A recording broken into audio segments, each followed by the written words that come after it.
contribuintes da Previdência. Com a palavra, o professor Jorge Alberto. Muito obrigado. Bom dia a todos, bom dia a todas. Eu vou fazer alguns agradecimentos iniciais, algumas pontuações, e depois a gente passa efetivamente para o debate, até porque foi a mim dada uma missão hercúlea, né? Que é tentar amalgamar essas duas exposições, né? Juntar essas duas abordagens que foram feitas, muita propriedade pelo Dr. José Rubens, pela doutora Jane. Mas antes de entrar nesse debate, eu queria então, primeiramente, agradecer ao Dr. Adriano, em nome da professora Jane, pelo convite. Quero dizer, nós já tivemos uma parceria anterior, reforço que estou sempre à disposição, não só para esse tipo de evento, mas para toda e qualquer ação que, de alguma forma, tente levar a educação a população de maneira geral.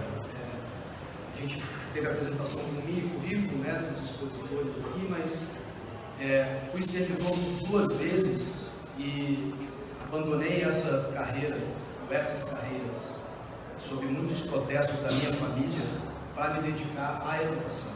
Então, antes de mais nada, me considero um educador, então fica aqui o meu agradecimento e a minha plena disponibilidade. Eu quero agradecer também a todos e especialmente a todas as mulheres que estão aqui, porque esse é um debate de vocês, é um debate que afeta a vida das mulheres, Então, a professora Jana nos traz alguns dados. A representatividade política das mulheres no Brasil ainda é muito tímida. Tomo a coragem de dizer que nós só enfrentamos ou só estamos diante de uma reforma da Previdência nesses moldes porque ainda somos governados por homens, Nós tivéssemos uma representação política de mulheres maiores, eu acho que nossas congressistas teriam no mínimo vergonha de apresentar uma proposta dessa, E também tomo a liberdade de fazer um agradecimento às minhas alunas que estão aqui. Fiz um convite, ao corpo docente da Faculdade de Pitágoras, o corpo discente, que ultrapassa os 1.500 alunos, e nós temos aqui representantes do corpo discente da Faculdade de Pitágoras também. E dizer que vocês, mulheres e homens aqui presentes, devem assumir um compromisso. Quando hoje de manhã tomaram a decisão de estar aqui conosco, vocês assumiram um compromisso tácito de serem multiplicadores. Esse debate não pode ficar aqui dentro, ele tem que romper as barreiras dessa sala, dessa casa. E me perdoem pela máxima, pelo jargão, mas a educação ela é emancipadora, Adriano ele fez um comentário agora, que diz que frustra tentar realizar um debate e do outro lado, o interlocutor, aquele com quem você debate, não tem fundamento, não tem base. É desnecessário dizer que a gente vive na era da pós-verdade, Primeiro eu divulgo a informação para depois checar se ela é verdadeira, qual é a sua fonte, Mas a agenda, enquanto propaganda, ela não é uma técnica inventada por este ou pelo governo anterior. Ela é uma técnica que é milenar. Numa frase muito simples, para deixar mais claro o que eu acabei de dizer, uma mentira repetida diversas vezes se torna uma verdade. Nós vivemos cada vez mais essa era do emprego dessa técnica, e essa técnica não é uma técnica nova. Então, o doutor José Rubens fala de rombo da Previdência, eu vou tomar a liberdade de falar desse assunto de novo, porque é fundamental falar disso.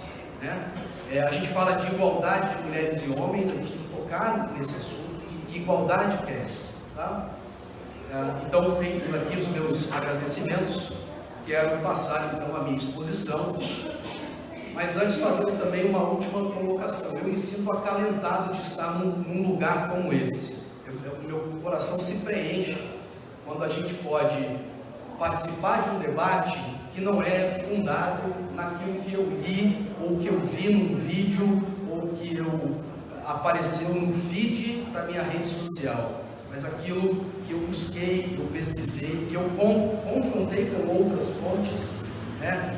A nossa intenção aqui, falo por todos os expositores, não é convencê-los de que estamos corretos, mas é apresentar uma visão.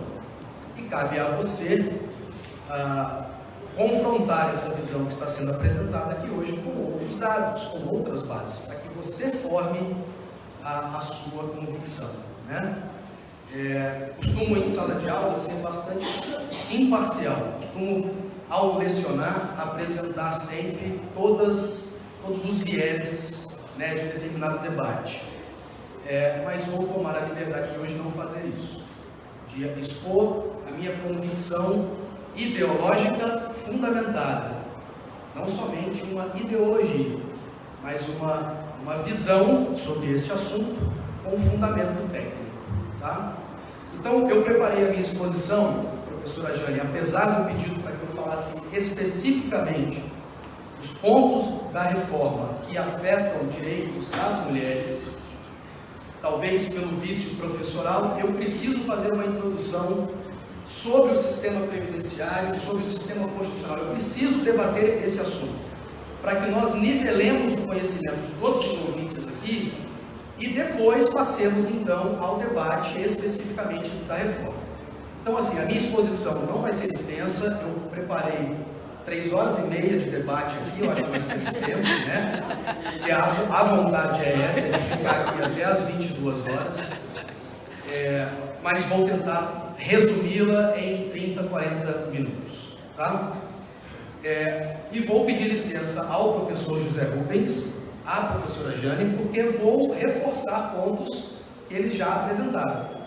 E não me preocupei em trazer dados, porque eu sabia que os dados já seriam apresentados previamente.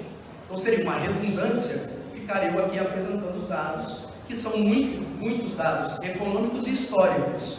E eu tenho 2 outros colegas que têm muito mais propriedade do que eu para apresentar e interpretar esses dados também, tá? Então, eu queria começar, até tive essa ideia durante a exposição do professor Rubens, falando do que é o nosso modelo constitucional e do que é o nosso modelo da Seguridade Social. É preciso que a gente comece o debate, me perdoem, do início, né? Então, antes de falar de reforma, antes de falar de alteração nas regras de aposentadoria, eu preciso te dizer o que foi pensado por esse Estado lá em 1988, quando a gente inaugura um novo país chamado República Federativa do Brasil, com a promulgação da nossa Constituição em outubro de 1988. Eu vou me furtar a debates que sejam muito técnicos, eu vou tentar ser o mais didático possível, mas durante a abertura para os questionamentos, se for o caso, eu dou mais dados científicos sobre esse assunto. A minha vontade é que eu seja entendido, tá? E por isso vou prezar muito mais por uma linguagem mais didática. Então, o legislador constitucional, ele criou essa Constituição, e é preciso lembrar que nós estávamos tentando romper com o Estado ditatorial, apesar desse absurdo, desse revisionismo histórico que tenta se fazer agora, tá? Mas o que a gente estava vivendo era a transição de um Estado não democrático para um Estado em que todo o poder deveria emanar do povo. E o povo, com receio de tudo que tinha acontecido em quase um século atrás, o povo tentou enfiar tudo na Constituição. Por isso, os doutrinadores de direito constitucional vão dizer que a nossa Constituição é prolixa. E isso não é pejorativo. Isso só quer dizer que a nossa Constituição trata de muitos assuntos, temas inclusive que não deveriam ser constitucionais, foram inseridos no nosso texto constitucional. Bem, e além dessa ânsia de colocar tudo na Constituição que fosse possível, num afã de dar a esses regramentos uma maior proteção, o legislador constitucional brasileiro fez uma escolha dentre diversas modalidades de Constituição que existem ao longo do mundo. E a nossa escolha foi de uma Constituição rígida. E o que significa dizer que essa Constituição nossa é rígida? significa dizer que para ela ser alterada, ela pode ser alterada. Mas para que ela seja alterada, é preciso que se realize um processo que seja burocrático no melhor sentido possível. Um processo que seja gravoso, que privilegie o debate. Daí, portanto, alterar a Constituição brasileira deveria ser uma exceção. Foi o que o legislador queria lá em 88. Ele queria que a alteração do texto constitucional não ocorresse cotidianamente. Tanto que ele previu um processo legislativo diferenciado para as emendas constitucionais. O que são emendas constitucionais? São exatamente instrumentos normativos voltados a alterar a Constituição. Então ele disse, olha, para aprovar uma emenda é necessário 2 turnos de votação, discussões e debates em cada casa legislativa, na Câmara e no Senado. E além disso, não basta a maioria simples. Eu preciso que a maioria seja uma maioria qualificada, maioria de 3/5 para que uma emenda possa ser aprovada. E mais ainda, alguns temas não podem ser objeto de sequer apreciação. Se for proposta, essa emenda nem vai tramitar. São as chamadas cláusulas pétreas. Aqueles pontos da Constituição que não podem ser alterados pelo legislador derivado, constitucional derivado. Ou seja, não podem ser objeto de emenda.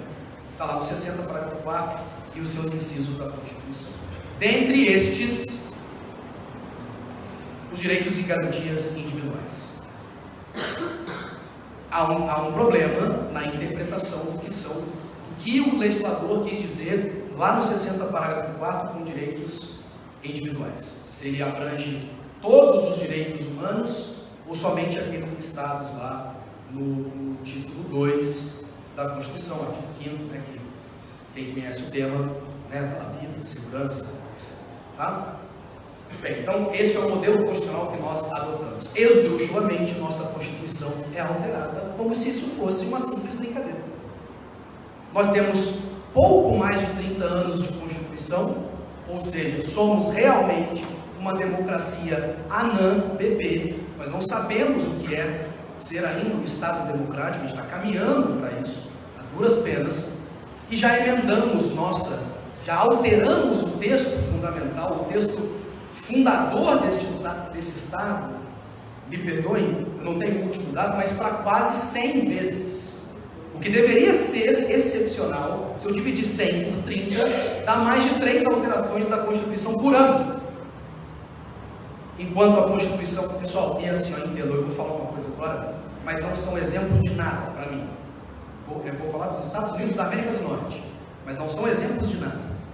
Não são melhores ou piores do que nós, porque eu sou muito combativo contra essa nossa síndrome de vira-lata, né? Parece que tudo que é bom vem de fora, o nosso é ruim, né? Mas enquanto a Constituição norte-americana, que é uma das vanguardistas, tem 2 séculos e 10, 12, 15 emendas, né? Então a gente também não sabe operar esse instrumento normativo chamado Constituição. E dentro desse instrumento normativo, Constituição da República, nós escolhemos um sistema de seguridade social. O sistema de seguridade social que é formado por um tripé.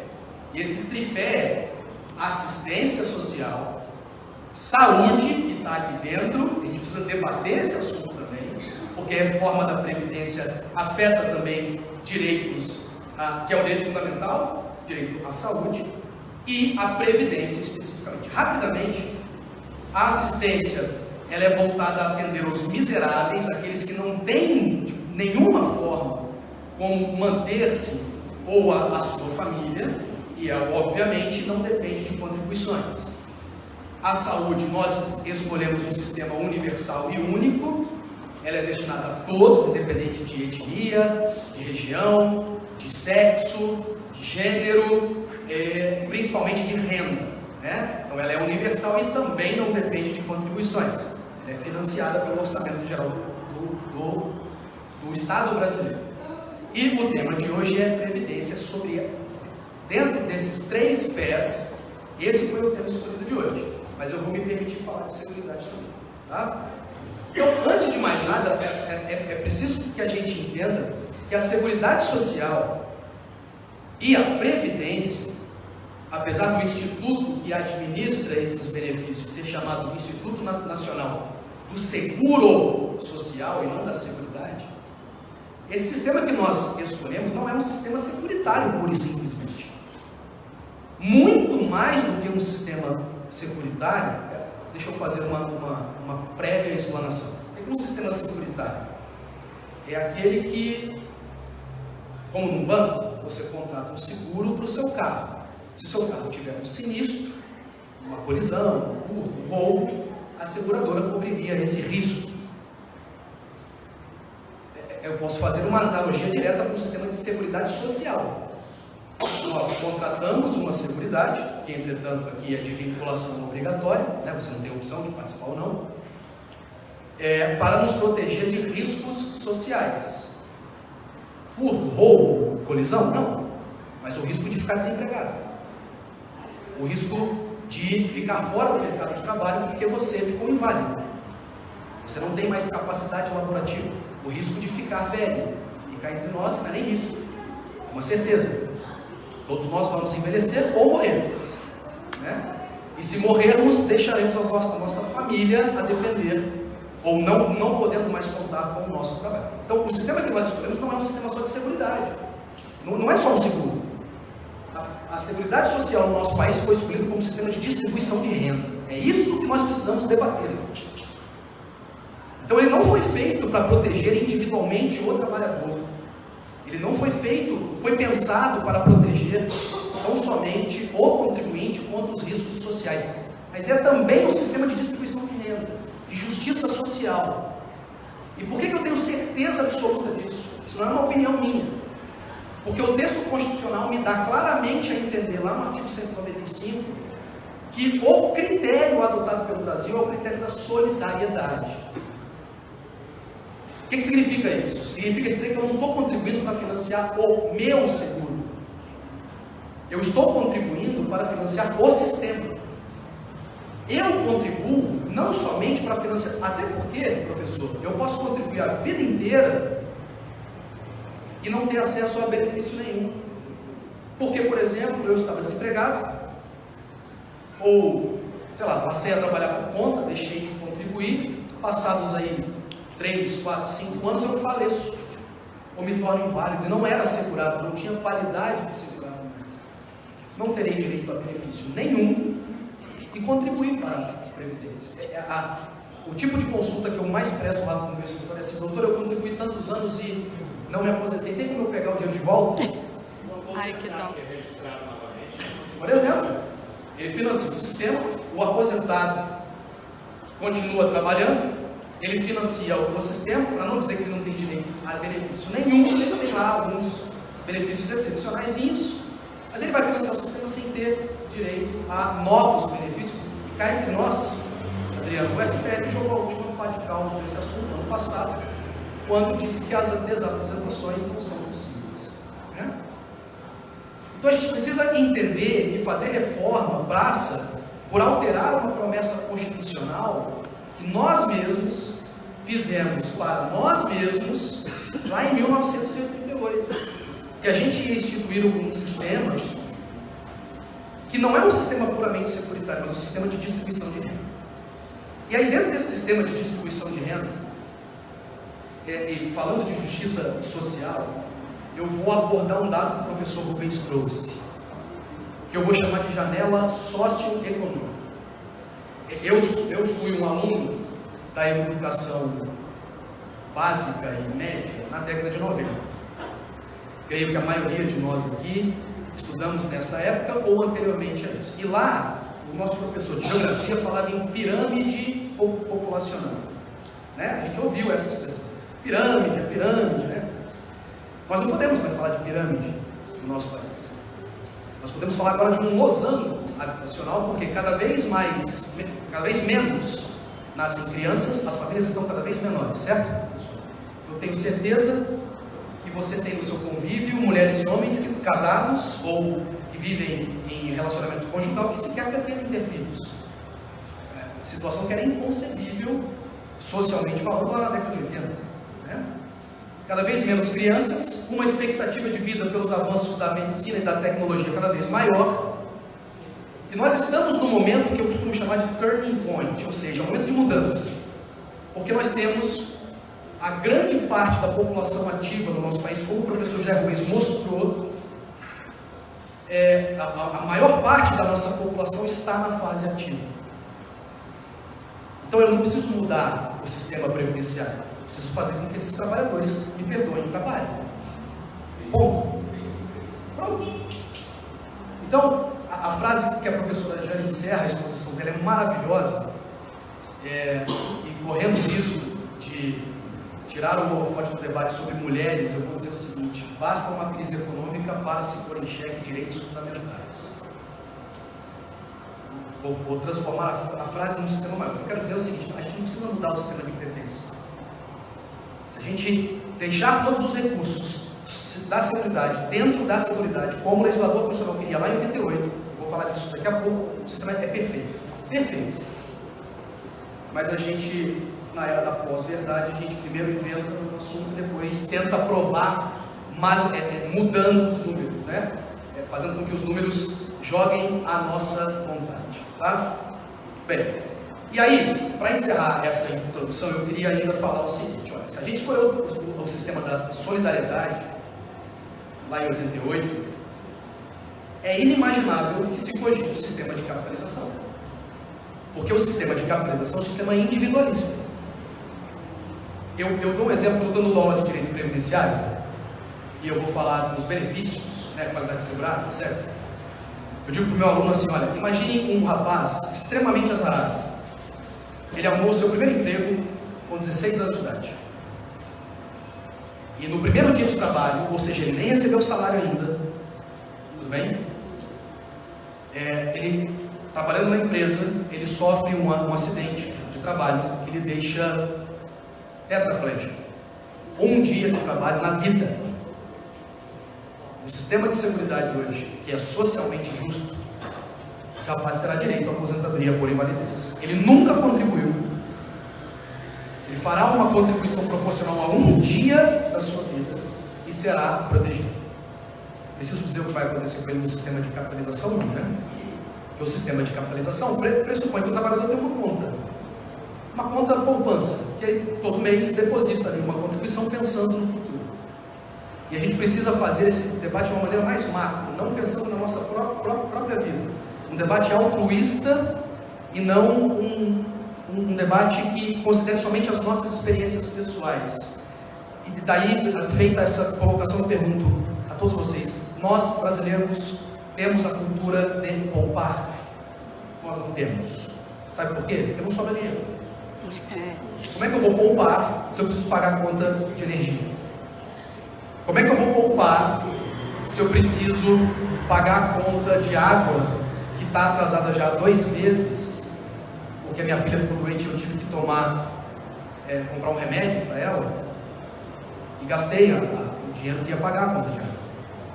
Porque de maio, aqui na nossa cidade, se comparado com outras cidades, é até barato, né? Mas outras regiões, como atendidas, por exemplo, pela Copasa, uma taxa de água na Copasa parece uma conta de energia nossa. Então isso impacta na renda do trabalhador. Bem, não dá para se cogitar um sistema de capitalização, a não ser que eu pretenda atender interesses que não são interesses da população. O que a gente precisa entender é que o jogo político como ele não deveria deixar de ser, ele tem a participação de diversos atores. Então não há nada de errado em se defender uma ideologia liberalista.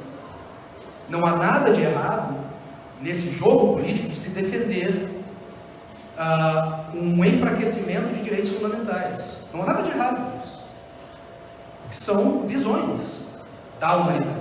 O que está errado é mentir. O que está errado é esconder os fundamentos. É jogar para a plateia, dizer que aquilo vai melhorar a vida da população, quando, se falarmos de reforma trabalhista, que já deu para entender que nós não geramos a quantidade de empregos que prometeram que iam gerar, né? E ela passou, né? E reforma trabalhista, professor Jerome, está absolutamente ligada com a reforma da Previdência. uma estratégia traçada, macro, né? Maior. Primeiro reforma, diminui direitos e depois acaba com isso, né? E aí, pessoal, a gente precisa lembrar, para terminar essa minha primeira exposição, agora eu vou ser um pouco didático, tá? Técnico. O sistema tributário brasileiro, que começa com o CTN, Código Tributário Nacional, que é anterior à Constituição, é lá de 88, começa com 3 espécies tributárias, né? A gente chama tudo de imposto, né? E a gente está certo, a gente é lei, mas nós temos no nosso país impostos, taxas e contribuições de melhoria. E com a Constituição de 88 nasce o empréstimo compulsório, que ainda não foi utilizado, e as contribuições especiais, é delas que eu quero falar. Eu vou separar daqui 2 dessas espécies tributárias: os impostos e as contribuições especiais, porque a diferença dos dois é muito nítida e é importante para nós. Os impostos são conhecidos no meio acadêmico, tributário, como tributos não vinculados, que significa dizer que o Estado ele te cobra imposto e não te promete nada de volta. Ele te cobra imposto para financiar as suas diversas despesas. E é ele depois, no Brasil, através de 3 leizinhas, que vai dizer para onde vai esse dinheiro, né? Lei de diretrizes orçamentárias, plano anual e lei orçamentária anual, né? Então, aquela história que a população com frequência repete, diz assim: eu pago IPVA e as ruas estão esburacadas. O IPVA, quando o Estado te cobra IPVA, ele não está te prometendo uma rua boa. Ele está te cobrando IPVA tão somente para ele depois decidir o que vai fazer com esse dinheiro. Então são tributos não vinculados por isso. A sua arrecadação dos tributos não está vinculada a uma contraprestação do Estado. O Estado não está te prometendo devolver nada. Já as contribuições especiais, diametralmente oposto, elas têm como característica a vinculação. Significa dizer que elas só podem ser cobradas para financiar um programa ou uma atividade específica. O dinheiro delas não pode ir para outro lugar. Aqui dentro eu tenho diversas subespécies, mas eu posso citar, por exemplo, as contribuições classistas. No meu caso, a OAB, que eu pago todo ano, só pode ir para a OAB, né? E vamos falar do que interessa. As contribuições sociais só podem ficar aonde, pessoal? Dentro da Seguridade. E aí, para reforçar essa ideia, o legislador constitucional, nós, lá em 88, dissemos, lá no artigo 167, inciso 16 da Constituição, repetimos o óbvio, dissemos: as contribuições sociais não podem ser usadas para nenhum outro tipo de despesa, nem sequer para o pagamento de folha dos servidores do INSS. Não pode. Tem que servir para quê? Para financiar os benefícios. Qual é a mágica? Aonde está o rombo, professor? É que como a gente precisava arrumar a casa lá em 88, quando a gente redemocratiza, é isso. A gente, além da Constituição, criou uma outra norminha que a população não conhece, porque não foi dada a ela tanta publicidade. Uma norminha chamada Ato das Disposições Constitucionais Transitórias. Um conjunto de mandamentos, que, como o nome faz supor, seriam transitórios, tão somente para a gente poder passar esse período. Não vou nem falar de 88, porque a Constituição é de outubro, né? Então, ali o período de 89, 90, 91, 92, para fazer essa transição. O ato das disposições constitucionais transitórias é uma norma diferente das leis do governo federal, ela é uma norma com data de validade. Ela tem que acabar. E é dentro dela que está a desvinculação das receitas da União. E aí, o professor Rubens já falou que é isso, mas eu vou reforçar. Lembra esse papo de que as contribuições sociais só podem ficar dentro da acessibilidade? Aí o sistema fecha, porque ele se preocupa com o equilíbrio atuarial e financeiro, ou seja, o dinheiro que entra tem que dar para cobrir toda a despesa que sai. Mas eu venho e autorizo o Estado a botar a mão nessa cumbuca e usar esse dinheiro porque ele bem entender. Lá em 88 isso era importante para fazer essa transição. Eu não conhecia o orçamento público, porque era um orçamento de um Estado ditatorial. Eu precisava autorizar o Estado a ter uma certa liberdade na aplicação desses recursos, mas isso tinha que ter data, e tinha data determinada. O que acontece? Isso não está no noticiário, como esteve tão fortemente por perto da dívida pública, por pequenas normas que são aprovadas sempre na surdina, a gente não acompanha, a não ser quem é da área, nós estamos prorrogando a DRU, autorizando o Estado até hoje a pegar o dinheiro do orçamento, ainda que seja da seguridade, e enfiar onde tem que ter. Eu vi uma explicação tão didática que eu achei maravilhoso. Imagine uma família que tem uma renda, uma família composta por pai, mãe e 2 filhos. Tem uma renda de 100, sei lá, 100 reais por mês, e uma despesa de 80. Fecha a conta? Fecha a conta. Aí o pai, como é a autoridade máxima dessa família machista, ele diz assim: a partir de hoje, eu estou me autorizando-me a mim mesmo, é isso, né? É um pleonasmo. A pegar 40 reais deste orçamento familiar e comprar uma garrafa de uísque por mês para mim. No mês seguinte, a família não tem o que comer, no outro mês a dívida está maior, e assim sucessivamente. Some-se isso ao fato de que a renda da família caiu, era 100 e passou a ser 80 agora. Mas esse pai continua autorizado a gastar o dinheiro onde ele vai entender. O que eu estou retratando de forma lúdica aqui? O que está acontecendo com a nossa previdência? Eu tenho uma queda na arrecadação em virtude de um fator que é absolutamente externo, que nada tem a ver com a previdência. Não é porque eu tenho mais inválidos, me perdoe, não é porque eu tenho mais idosos, não é porque eu tenho mais aposentados, não é isso. Mas é porque eu tenho menos gente financiando esse sistema. Mas ainda assim, ele se suporta. Junte-se a isso ao fato de que o Estado está autorizado, era 20, agora é 30, a pegar 30% desse recurso e enfiar onde ele bem entender. Essa conta não vai fechar mesmo. Mas isso não foi causado pela população. Dá para entender? Então, como eu disse, a vontade é ficar aqui a tarde inteira. Mas eu preciso partir para a segunda parte do nosso debate, que é o que vai mudar, ou o que se pretende mudar quanto às mulheres. Então, a professora Jane nos presenteou com diversos dados. Novamente, nós precisamos fugir nosso hábito, isso é normal do ser humano, nosso hábito de idiocracia, ou seja, idiosincrasia, de olhar para si mesmo, ou olhar para o mundo através da sua própria experiência. A gente precisa entender o que são essas mulheres que nós estamos falando, porque nós todos aqui, pessoal, eu falo com convicção, simplesmente por sermos do Sudeste, nós temos se eu colocar ainda, por sermos de Uberlândia, nós vivemos uma realidade que não é a realidade brasileira. Por maiores que sejam as chagas do nosso município, e que são muitas, que precisam da participação popular cada vez mais, mas nós somos pertencentes a uma realidade sociocultural muito peculiar. Nós precisamos pensar nesse Brasilzão maravilhoso nosso. Nós precisamos pensar na região centro-oeste, no que são mulheres na região centro-oeste, no que são mulheres na região amazônica, no que são mulheres no interior da Caatinga nordestina. Essas mulheres é que nós precisamos lembrar. Do que são mulheres negras, falo com propriedade porque sou de lá, minha família inteira é de lá. Do que são mulheres negras nas favelas cariocas, do que são mulheres negras nas periferias paulistas. É sobre elas que nós estamos falando. Eu não estou falando da diretora da Algar Telecom, ela não precisa participar desse debate, ou até precisa, para trazer a sua visão também, para que isso seja democrático.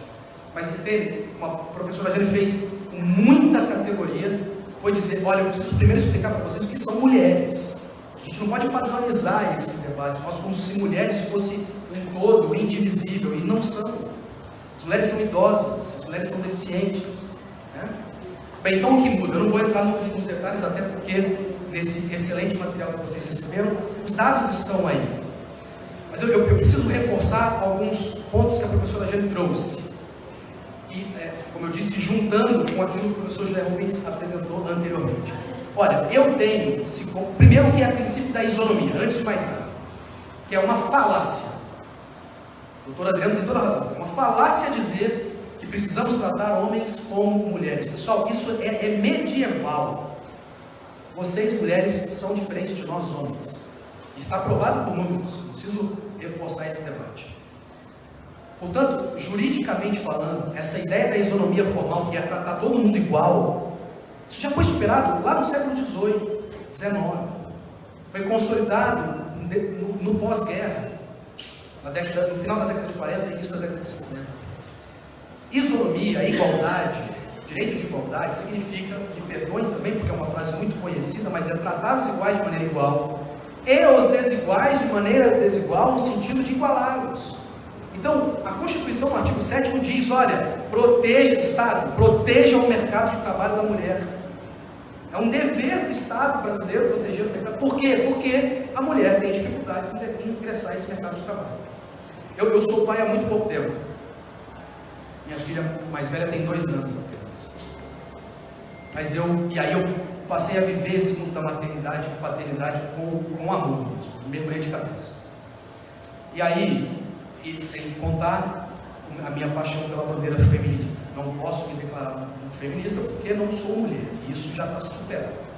Mas tenho paixão por esse debate, porque é um debate de isonomia, né? É um debate de sermos todos iguais na medida das nossas desigualdades. Eu estou falando isso porque proponho aos homens que estão aqui presentes. Eu, em virtude da minha carreira, participei de poucas entrevistas de emprego na minha vida, porque começo na docência com 17 anos, dando aula de língua estrangeira, mas tinha sido convidado, depois fui empregado na Caixa Econômica, concurso público e tal, mas participei de alguns debates, né, de algumas entrevistas de emprego. E pergunto aos homens que estão aqui presentes, em alguma entrevista de emprego, vocês homens já foram questionados se tinham filhos? Se alguém de vocês foi, vocês são exceção. Agora eu pergunto para as mulheres, vocês já foram questionadas se vocês têm filhos?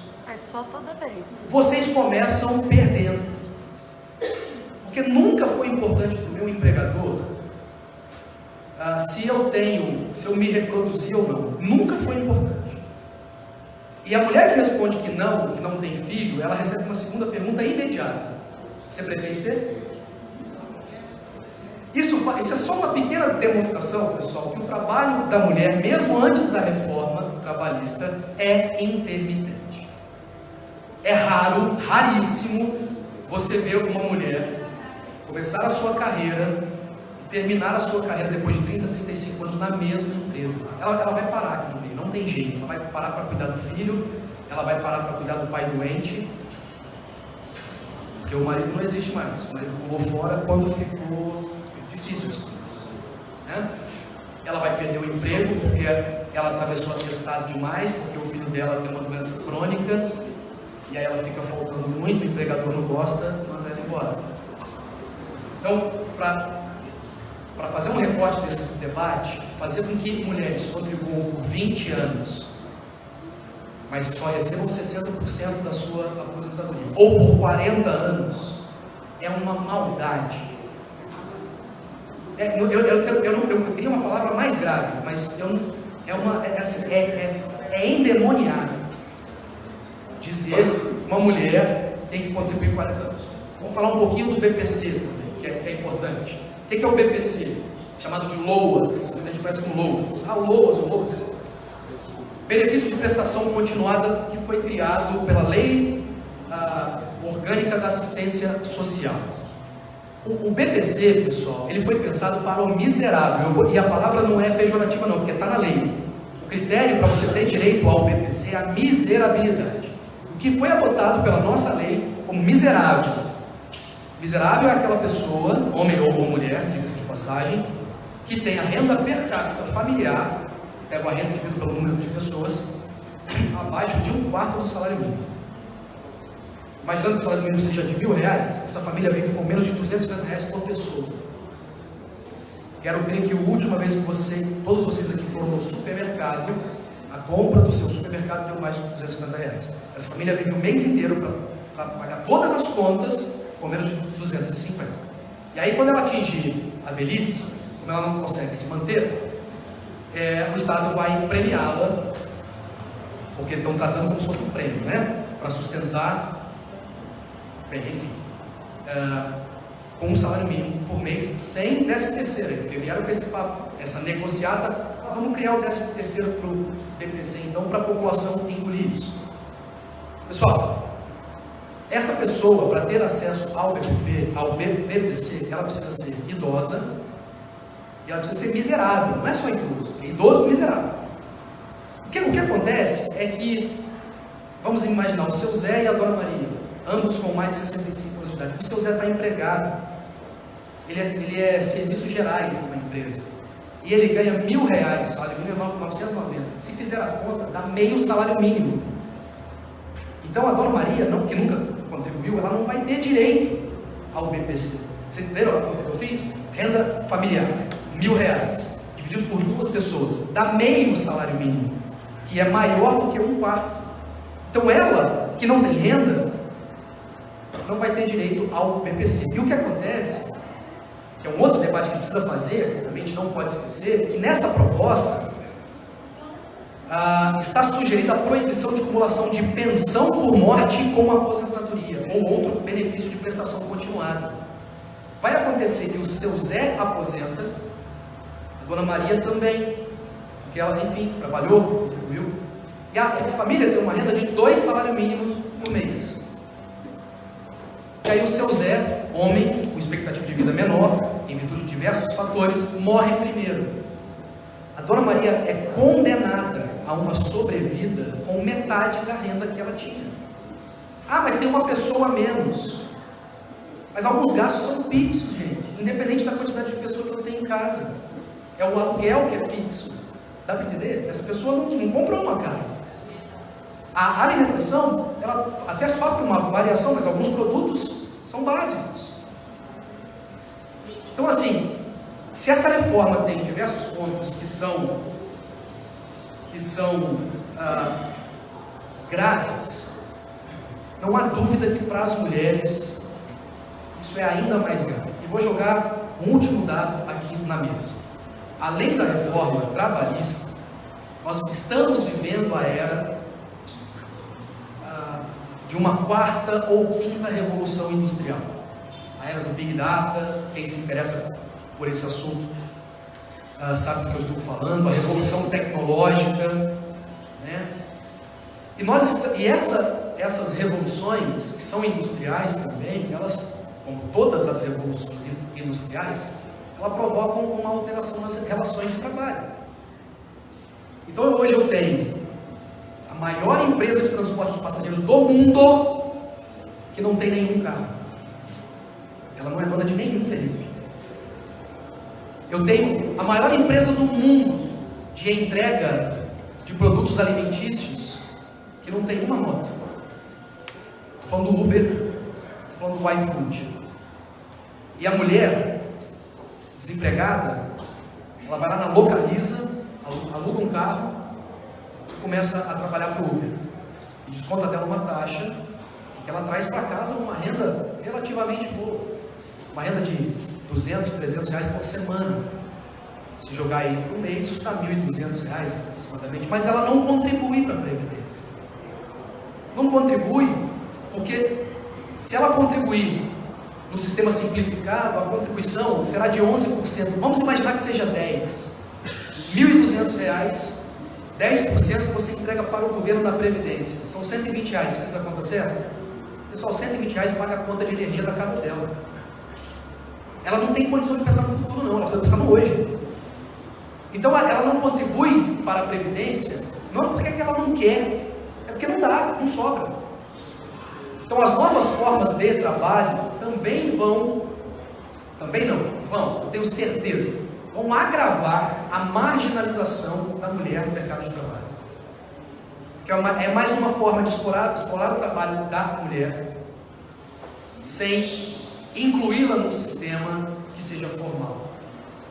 Com a licença do Dr. Rubens, que infelizmente não pode estar aqui conosco mais, eu digo que o que nós precisamos é de geração de emprego. Isso todo mundo sabe. Que esse governo, e aí aqui eu estou sendo parcial, aquela promessa que eu tinha feito, o que esse governo quer é atender a interesses que são específicos, de pessoas e entidades específicas. que ele consegue até convencer a população de que isso é fundamental, mas sua base, seu fundamento não é os interesses, não são os interesses da população. Pessoal, eu peço perdão pela brevidade, tá? Eu precisava falar de muito mais coisa. Estou à disposição para quaisquer questionamentos. Mais uma vez, agradeço ao convite e a presença de todos aqui.